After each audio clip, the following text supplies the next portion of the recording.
Hey there and welcome back to Rimworld. My name is Pete and today we complete another episode of our Rimworld Ice Sheet Survival series. Quick recap what has happened so far. Our small mountain base on the ice sheet is progressing nicely. In the last episode Cambiar has just researched batteries and we have also obtained our first Scyther blades, items that we can hopefully sell for quite a lot of money. Today we start things off with some slight retooling here around our second wind turbine. The stonecutter's table will move a bit closer to the entrance of the base, and we'll also deconstruct one section of wall and the roof above it, because all of those things were actually blocking the wind turbine and therefore blocking its power output. I think the production was decreased down to 80%, now it should go back up to full 100. One more thing, you can see that I have created a second dumping stockpile zone here, and this one has the same properties as the big one for the stone chunks above it. The goal of this is to slowly but steadily get rid of all those stone chunks up there, because while they are slowing down enemies who make it into the base, they also provide some form of cover for those enemies. And now that we have turrets up and running that fire pretty slow, that is the last thing we want to give our opponents, so over the course of the next few episodes we are hopefully going to remove that big stockpile entirely. Now I have already removed the stockpile zone itself, the stone chunks themselves will remain here until they're all hauled elsewhere. On the next morning then we can already start chopping some of them into pieces. I have set up a small stone cutting order here for Cambiar, but of course every little bit helps. Up next we then have some mining to do, because our reserves are currently down to only 27, and if we in fact want to build batteries this episode we need quite a bit more. For what I have in mind, we need about 80 to 100 steel, but just to make sure I'll have Cambiar mine 4 blocks here, which should result in 140 additional units of steel. Coincidentally, this also makes very good use of Cambiar's hauling capacities, as he can haul 75 units per trip, and so with 2 trips he can haul everything back and not waste much capacity in the process. While he is on his way back to the base for the second time, we then get another ransom demand, but no, I'm still not interested in buying back Nicole, especially not for over 2,500 silver.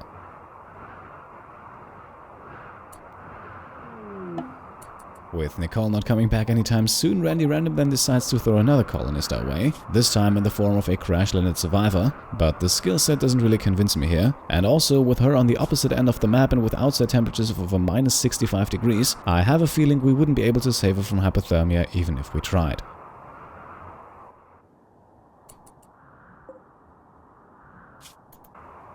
So instead we'll just leave her out there and focus a bit more on the base. Right now you can see Cambiar build a small section of wall. You can also see that I have used the planning tool to mark down a 6x6 area on top of the steam geyser. This is an area that we do not want to build over, because eventually we are going to put a geothermal generator there. For now the wall here is built so that we can put a roof over the area between the wall and the turrets, because that roof will protect the area below from the elements above. And that is very important for what I have planned to do down the line.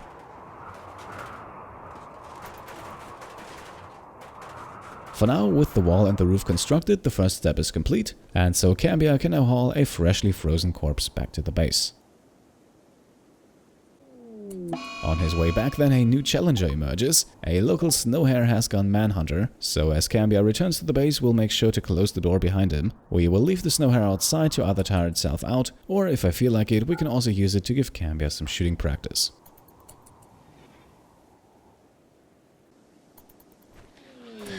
Manhunting snow hares are apparently not enough, however. We also get a psychic drone, and this time it's the bad version, inflicting Cambiar with a big minus 15 mood penalty. A good thing that he's just about to head off to bed.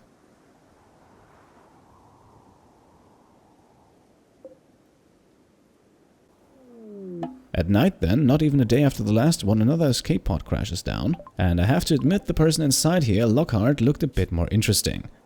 Good skills, however incapable of violence, that already was a big question mark. However, her traits ascetic and kind would be very useful here on the ice sheet. All in all, though, the main problem persists. We are now on the first day of winter out on the ice sheet. We will very likely soon see temperatures of around minus 70 degrees, and unless an escape pod crashes close to our base, there is simply no way Cambiar makes it over in time before the person inside freezes to death. Not to mention, we also have a manhunting snow hare running around, which could cause some additional trouble.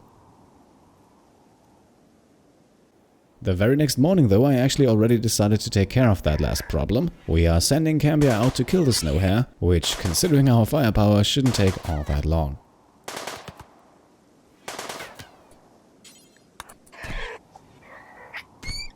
Alright, here we are. Snow hare dead and Cambiar did not get hit. The perfect finish to a quick hunting trip, and we can now haul the snow hare corpse back to the base. Inside of the base we can then also quickly milk the Muffalo, and with nothing else to do for the moment, Cambiar can then head out for another corpse.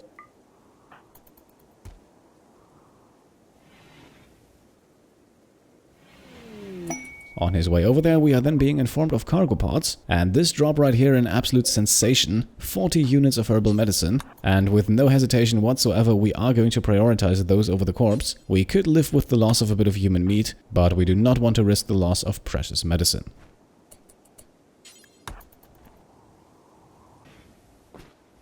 Around noon the medicine is then safely stored away and Cambiar is on his way again, and the trip here definitely took him a while. 6 hours later he returns with another corpse to add to the stockpile.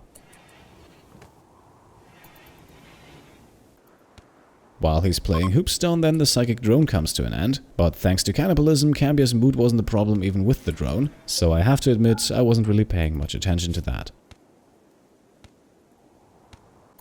The next day then begins with a lengthy cooking session. Our pemmican reserves in the Muffalo stables are slowly but steadily winding down, and that means it's time to fire up the stove. And we will have Cambiar use the entire supply of agave leaves here. That's 75 units of plant matter combined with 75 units of meat, operating at a gain of 60%, that should make us 240 units of pemmican. That is more than enough to refill the Muffalo stockpile, and should safely get our woolly companion through the winter.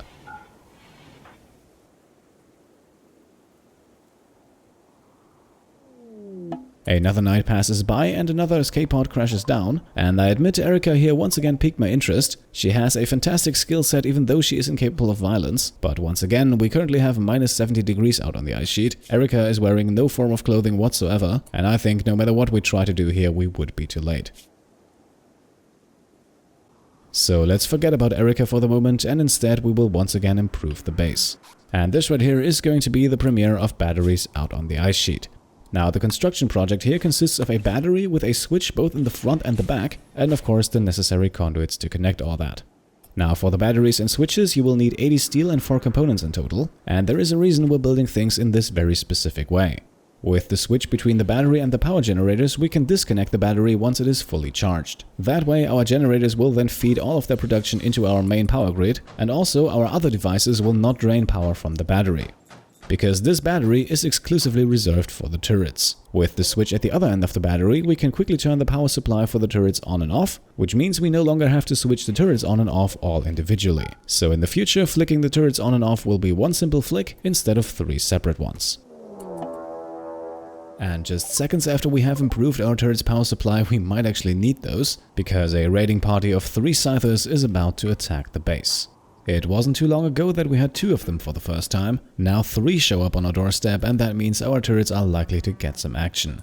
So inside of the base we prepare for combat, we flip the switch near the battery, all of the turrets get power at the same time, and then we put Cambiar into cover and wait.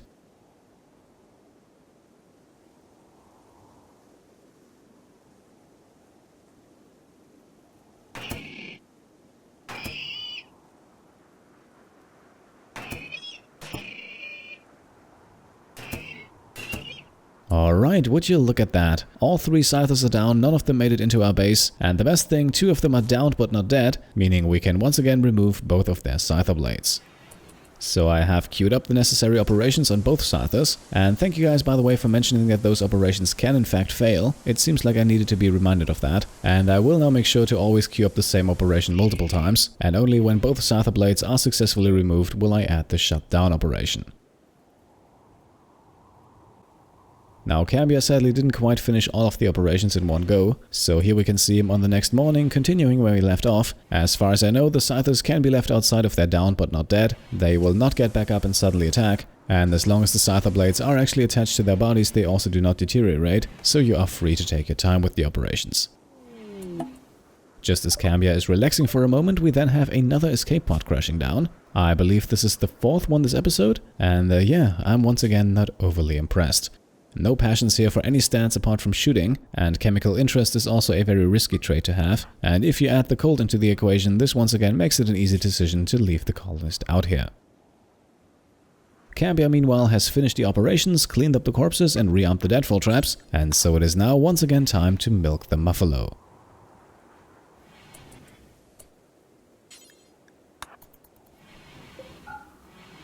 Once the 12 units of milk are then safely stored away, Cambiar heads out one more time, because just before the Scythers arrived we had another escape pod crash down, and now the path over there is safe and Cambiar can bring that corpse back. Now the next morning is just around the corner and we have to talk about something very unusual, Muffalo hypothermia. Yes, with an outside temperature of minus 76 degrees, it is actually too cold outside for the Muffalo. This means our trusty companion has developed hypothermia, because its minimum threshold is only at minus 60 degrees. This will only be a problem in some of the coldest days during winter, but it is a problem right now and we have to do something about it.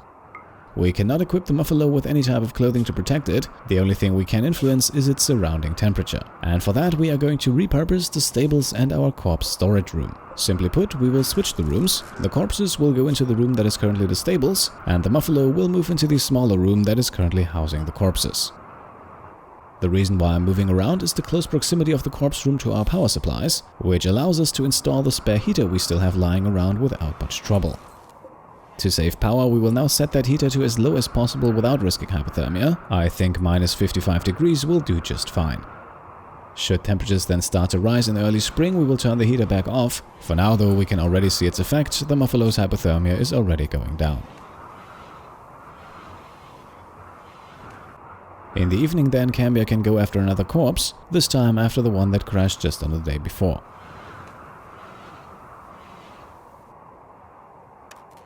And with 4 human and snow hare corpses in storage, I think it's about time we start butchering again. Our human meat supplies have also been depleted, and so Cambiar can once again start chopping.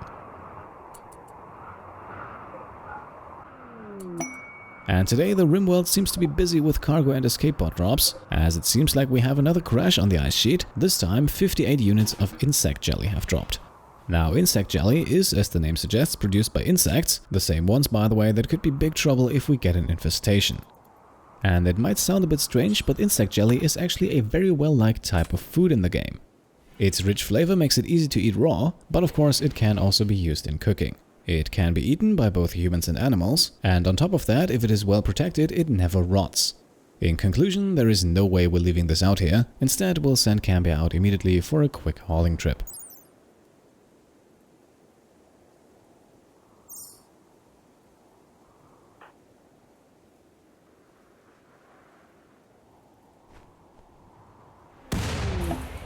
Just as he grabs the jelly, we then have another crash. This time it's an escape pod again, and the colonist inside once again pretty interesting, but the old temperature problem applies, and also Carl here is already 78 years old, and so he already does everything a little bit slower, plus there is a high chance that he develops more negative health conditions in the future.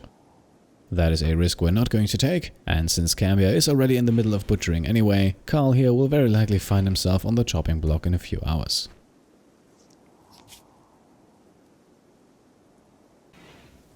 The rest of the butchering then takes place on the next day, and Carl is in fact already part of the process here, and in the early evening hours then Cambiar finishes the job and can start with the cleanup.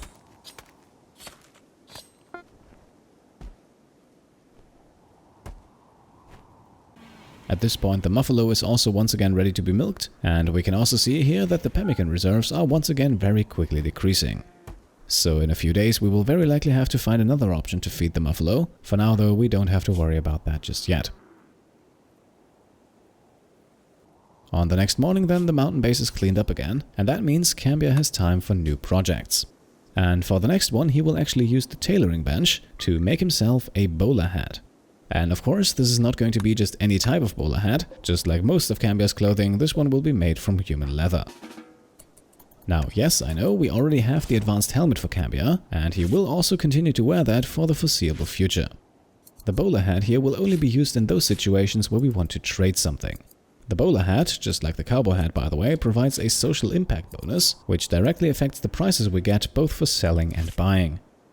The effect is the same on both the cowboy hat and the bowler hat. The cowboy hat provides a bit more heat protection, but we don't really need that, and since the bowler hat is both cheaper and quicker to make, we'll settle for this one.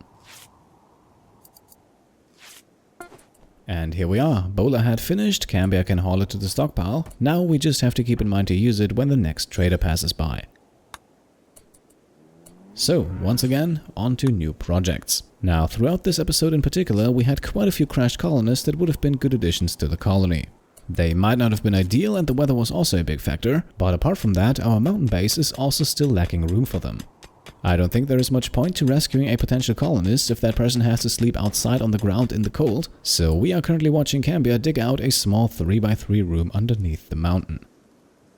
For the beginning, this room will not get much more than a bed and a door. Who knows, we might also have to use it as a prison cell, but at least it gives us something to work with should we actually find a colonist that we want to keep.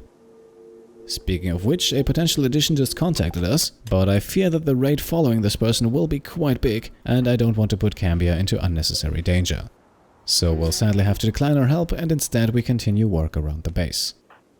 On the stonecutter's table, Cambiar can quickly cut 2 more stone chunks. This now makes room for the 2 that we just produced inside of the base.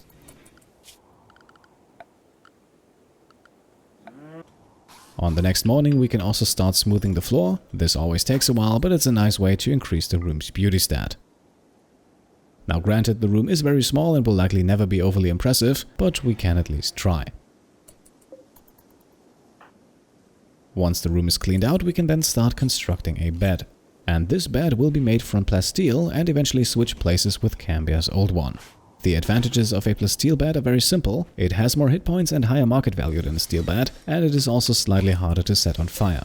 And we have enough plasteel, and our steel reserves are also once again getting pretty low, so I would say let's make use of that. After all, using plasteel here does have its advantages. Now, the bed here is of normal quality, and with that of a higher quality than our old steel bed, and that also reflects in the stats, where both the comfort and the rest effectiveness ratings of the new bed are higher.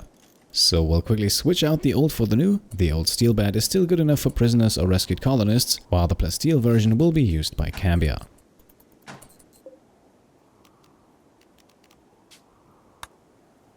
And with our small extra room constructed, it is now once again time for research. And if you paid attention earlier, this next research project might not be a big surprise. We are now spending a few days researching geothermal power. Geothermal power is probably one of the best power sources in the game. It does not require any fuel to be operated and can simply use the heat from a steam geyser. Unlike solar panels or wind turbines, it provides constant energy 24/7, and the generator itself even produces some heat. Now, admittedly, the research project will take a long time with 5,400 points, but I am more than sure that that will be worth it in the end. Speaking of the end, this is also where we're going to make the cut in today's episode. Next time we will then once again have to figure out how to keep our Muffalo alive, and we will very likely also leave winter behind us and jump into spring out on the ice sheet, and who knows, maybe we also find a colonist worth rescuing. For today's episode though, we'll end it right here. As always, let me know in the comments below what you think we should do next. If you have any cool ideas, then I'm always happy to hear them. Also, if you enjoyed the episode, then I'd be happy if you could leave a thumbs up, and if you haven't subscribed already, then go ahead and feel free to do so. Thank you all for watching, and I'll see you next time. Cheers.